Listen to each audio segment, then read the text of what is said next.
In this video, I will show you how to compress JPEG file size. So this is actually pretty quick and a very easy one.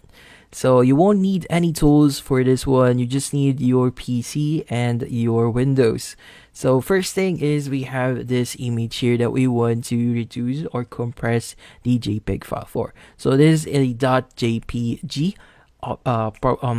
file type. So here, just click on the properties to show you that I'm using a JPEG file here. As you can see, the current size is around 210 KB, and when we go to details, you see this size here. It's 852 by 1280. So that's the dimensions, that's by pixels, and we also have the 96 dpi there and the bit depth.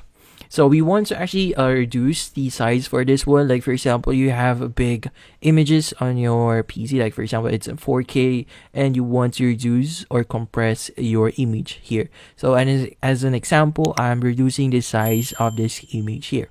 So first thing that you want to do is you want to open up your image in your Windows. So here you want to actually just go ahead and click on the three dotted icon that you see on the top of the image itself. That's the see more button. So just click on it.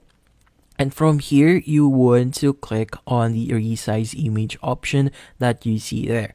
So from here, we want to actually change the size of the image itself for us to compress our file and reduce the file size for it.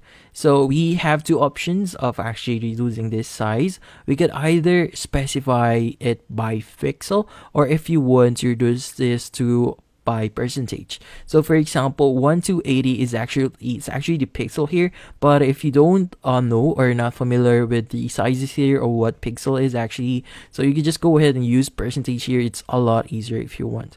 So here, like for example, from 100%, this is the full image. If we're talking about 100%, if you want to reduce this by 40%, then you want to actually select or change this to 60.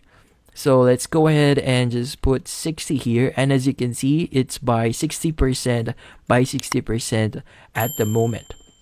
So here it's automatically going to be changed to a new one by 60, or it's going to be at its 60% size. So here, if you want to also change the quality, you could go ahead and do that, but that will basically reducing the quality. Sometimes it's gonna be a bit blurry or pixelated. So if you want to have that effect, go ahead. And from here, you could also choose the file extension. So you'd have that PNG, that TIF, and that BMP. So there's different usage for this file types, but commonly JPEG is the one being used for images. So for the PNG, usually it is used for vector type of images. If you have a transparent one, you could use the .png. If you have the .tif, that's actually advanced version. So I'm not going to explain that further, but yeah, .tif and .bmp is basically used for web development and other stuff. Here it's the advanced type of file extensions, but you could either use JPEG or PNG for this one. So here, just choose .jpeg, and from here you'll see the current and the new versions of your file.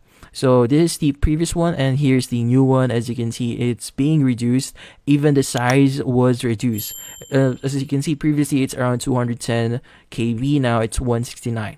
So to complete your compression, you just need to click on the save button here, and it's going to pop up this location here. So just choose the location where you want to save this one and just click on save. And when we actually go back here, just to give you an example, I'm going to compare those two files. So I'm just going to open this up right quick. So here it is, the first one, that's the before. So just right click on it and show you the details or properties here. And this is the after. Just right click on it and properties. So here, as you can see, in the before, it's currently 210 KB, and right now it's only 40 KB. So when we go to details, you see further of the changes that we made. Here you see 852 by 1280. Now it's by 511 by 768. And yeah, so that's basically how you compress your JPEG file and reduce its file size, and that's about it. So thank you for watching. If you have any questions, feel free to ask in the comment section. If you enjoyed this video and found it helpful, you could use the link in the description to subscribe. See you in the next video.